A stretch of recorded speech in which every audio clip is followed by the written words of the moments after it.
మనం ఇంట్లో ఖాళీగా ఉండే బదులు మిషన్ నేర్చుకొని 10 రూపాయలు డబ్బులు సంపాదించుకోవచ్చు అనుకుంటాం కదా. ఇంట్లో హస్బెండ్కి హెల్ప్గా అయితే ఉండొచ్చు, వేడి నీళ్ళల్లో చల్లనీళ్ళలాగా హెల్ప్గా అయితే ఉండొచ్చు కదా అని అయితే మనమైతే అనుకుంటాము. కానీ మనం మిషన్ నేర్చుకొని వెళ్ళినప్పుడు కొన్ని కొన్ని అనుభవాలు మనకు ఎదురవుతాయి.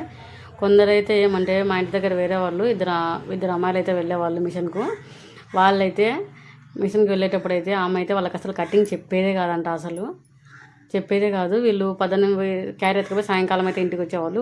అంటే వాళ్ళు రాకముందే ముందు రోజు నైటే అన్నీ కట్ చేసుకొని ఆమె పొద్దున్న ఉదయాన్నే వాళ్ళు 9 గంటలకు పోతారు కదా, అప్పుడైతే వాళ్ళకైతే ఇచ్చి వాళ్ళతో ఓన్లీ కుట్టడం మాత్రమే నేర్పించింది. 8 నెలలు మొత్తం కుట్టడం మాత్రమే నేర్పించింది. నేనైతే వేరే చోట నేర్చుకోనికైతే వెళ్ళాను. అక్కడైతే మేము కుట్టేది చూసి ఆ పాప అయితే మా దగ్గరికి అయితే వచ్చారు. అట్లా 8 నెలల వరకు వాళ్ళకైతే ఏం చెప్పలేదు. మేము కుట్టేది చూసి మా దగ్గరికి అయితే వచ్చింది. అడగండి అక్క, మేమైతే వస్తాం మీ దగ్గరికి మిషన్ నేర్చుకొని అయితే అన్నాము. మాకు నేర్పించాక వచ్చేసి అక్క దగ్గర ఉండేది ఒకటే మిషను. మీరు ఇద్దరు ఉండాలి కదా మా ఆల్రెడీ, మళ్ళీ ఎందుకు ఇంకొకరు మీకైతే కష్టం అవుతుంది అనేది. మేమైతే ఒక అమ్మాయి అయితే వస్తుందంట అడుగుతుంది ఒకటేమైనా అనేసి అయితే అన్నాము. సర్లే అండి, అది మీ ఇష్టం, మీరు అడ్జస్ట్ చేసుకోవాలైతే అనింది అక్క అయితే. సర్లే అన్నాము. ఆమె అయితే ఒక్కొక్కలాగా మిషన్ అయితే నేర్పిస్తారు కదా. మాకైతే జాకెట్ కొలతాలండి. ఫస్ట్ రోజు పోయినప్పటి నుంచి మాకు ఉక్సులు కాజాల దగ్గర నుంచి మొత్తం చిన్నపిల్లల డ్రెస్సులు కాంచి పంజాబ్ డ్రెస్సులు కాంచి జాకెట్ల వరకు మొత్తం అన్నీ అయితే నేర్పించింది అక్క అయితేను. నేర్పించింది.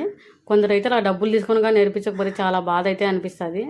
మనం ఏదైనా నేర్చుకుందామనే కదా వాళ్ళ దగ్గరికి వెళ్ళేది. వాళ్ళు కటింగ్ చూపించుకోకుండా మనం రాకముందే కట్ చేసి మనతో ఊరికే ఎలా కుట్టాలని నేర్పిస్తే మన కటింగ్ వస్తే కదా మనకి ఇంకా సొంతంగా అయితే మనం కట్ చేసుకొని కుట్టగలుగుతాము. కటింగ్ రానిది ఏం చేయలేం కదా.